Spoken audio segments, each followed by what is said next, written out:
Hello and welcome to the Calmcast, a time to feel calm and think clearly. I'm Clare Downham, the Queen of Calm, a transformational life coach. I was a burnt out head teacher who finally made the journey to calm after years of trying, and I want to prevent you from having to do the same. The Calmcast is a series of short explorations, gently guiding you back to your natural state, which is calm and clarity. Just listen like you would listen to music, with an open mind and curiosity. There's nothing else to do. Now let's relax into today's episode.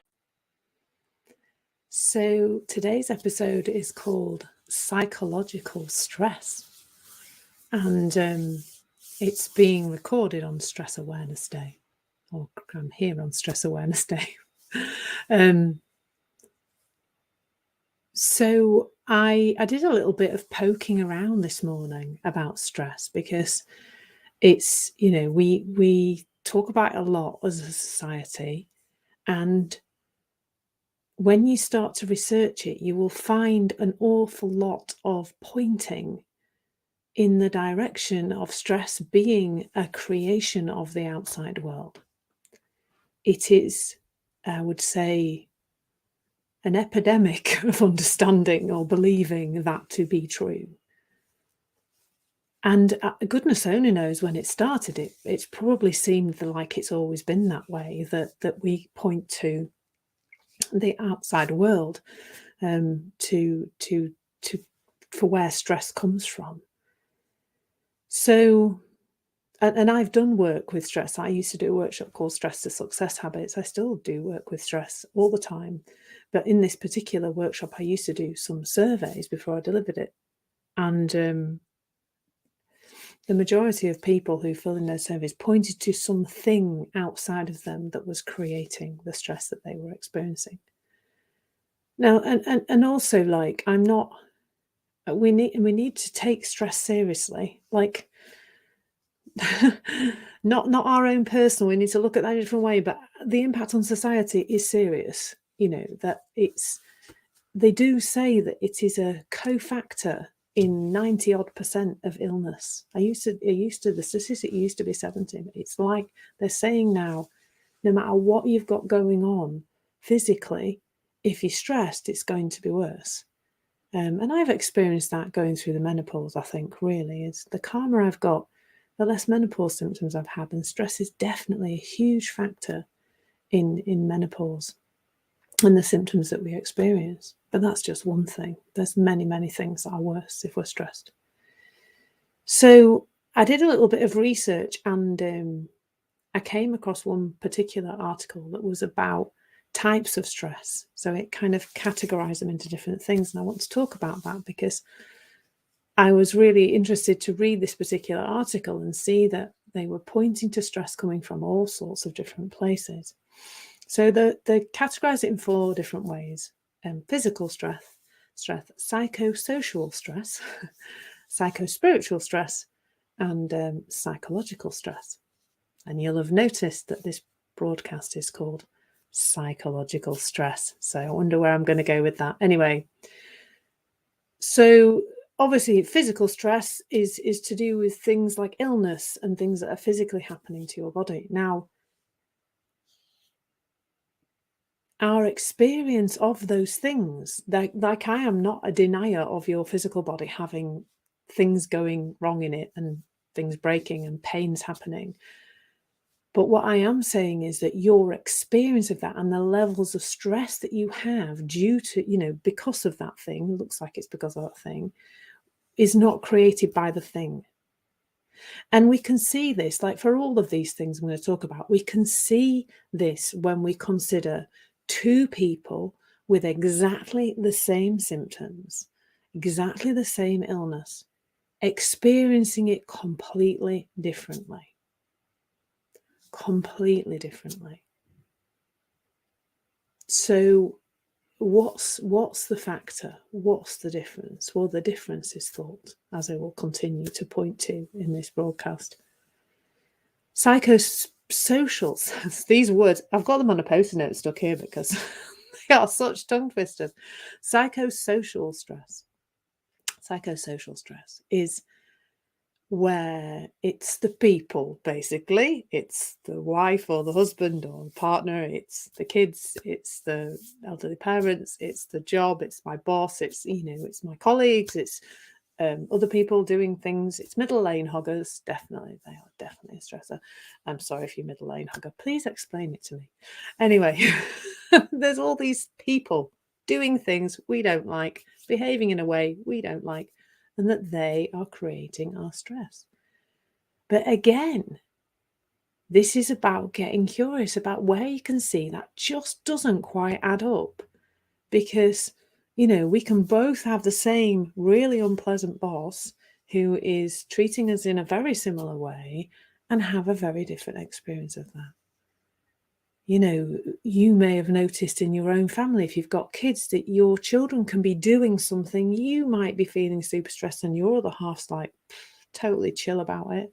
I often talk to people, clients, about things like that, where they've noticed, oh yeah, I feel really stressed my child's doing this, but my other half doesn't seem to be that bothered.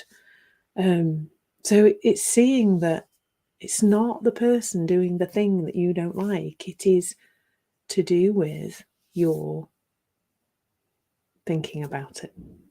And then psychospiritual stress is really about your crisis of beliefs and things like that. But again, it's kind of seeing that those things are okay to experience. You don't have to feel stressed about them.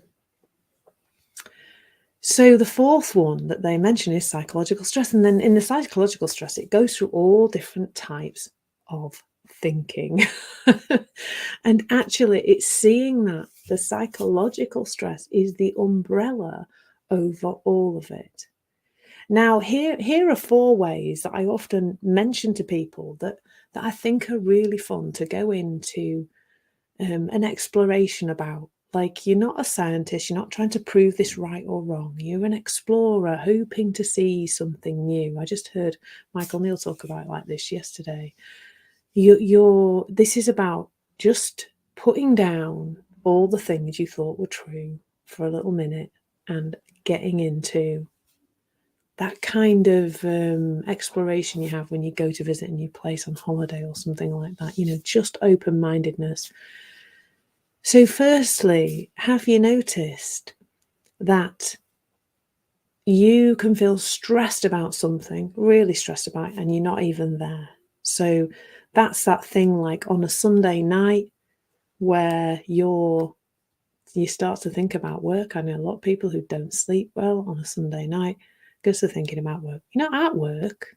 You're not doing your job even. You're literally sat on the sofa watching telly feeling stressed about work. How on earth can it be work that's doing that? You're not there. It has to be your thinking about work that's creating that experience. Then there's the second one, is how other people I've mentioned this already, but other people don't seem to be having the same experience as you. You might be sat with somebody who's doing the same job as you. You might be chatting to other parents who seem to have the same issues with their children as you, or whatever it is, you and your other half and your children experiencing them differently, feeling different levels of stress, or perhaps one of you not feeling any stress at all. If the thing was creating the stress, then everybody would experience that thing in exactly the same way. And if the last few years, from March 2020, have taught us anything, if you've been open to see it, it's, whoa, there's a thing happening to all of us. We've all been locked in our houses. We're all not allowed to do X, Y, and Z. And such a variable stress levels. I was the calmest I've ever been. Literally, just like, but that was because I was understanding what I'm sharing with you now, or beginning to understand it. It wasn't anything to do with the outside world, but I could see the suffering and I felt a lot of compassion, but I felt okay. Actually enjoyed it. Now I know that's not everybody else's experience, and that's okay, but it's seeing that it can't be the things outside, because we're all experiencing them differently. We're creating our own reality through thought in the moment. So the next one is how you vary in terms of how stressed you feel about something. So during lockdown is probably a great example, because probably on a day-to-day basis you went up and down. You know, some days you felt really stressed about it, other days you were like, oh well, it'll be okay. You know, you can hear that kind of inner talk that we do to ourselves sometimes. But it's seeing that the thing can stay the same and we can really vary in terms of how we feel about it. And that's because our thinking is variable. The thing out there could be just the same all the time, but we fluctuate. So we feel very stressed about it some days and really not bothered about it other days. We go up and down because we're human beings and that's what we're supposed to do. And the fourth one is, you know, that thing when, I don't know if you kind of have a proper job or whether you run a business or whatever, but you can get to Friday afternoon, you've had a bit of a week and you still got lots of things to do, but you start to feel less stressed, have you noticed? Because your thoughts are starting to drift off to the weekend. We've got something nice planned, going out for a nice meal tomorrow, spending some time with your family or whatever. And you start to, you know, you're like this, you've been like this all week, but Friday afternoon you're kind of doing the same things, you've still got loads to do, still got lots to finish, but you're not feeling as stressed because your thinking has already gone off into the weekend. So as your thinking flits off into nice thoughts about the weekend, you feel less stressed. You're still doing the same job that you weren't doing on Sunday night when you did feel stressed. It's thought. It's all thought. Now, stress is causing a lot of ill health, a lot of unhappiness, a lot of awful things. You know, I didn't work for a whole year and was sick for a long time after that because I got so stressed that I couldn't function. I burnt out. Nobody needs to do that. That does not need to happen to anybody. When we understand stress better, we are less likely to experience it. It's just the same as understanding anything. Like, I understand how to drive a car now, so I'm less likely to have an accident. It's that simple. When you understand how things work, they work better for you and you work better within them. So I've gone way over what I normally do, which is fine. It was a more in-depth study today. All this is about is starting to open up your mind to be curious about what is possible to see. And I can honestly say, and this is not me bigging me up or anything, it's hopefully a message of hope. I don't feel stressed at all, ever. I get upset about things, I get wound up about things momentarily, but don't feel stressed. And that is from somebody who was so stressed she burnt out. So if it can be possible for me, it can be possible for you. That was a long one this morning, wasn't it? Anyway, lots of love. Have a wonderful and hopefully stress-free day. Thank you so much for listening. There's nothing to do now but bring some awareness to how this is working out in your life.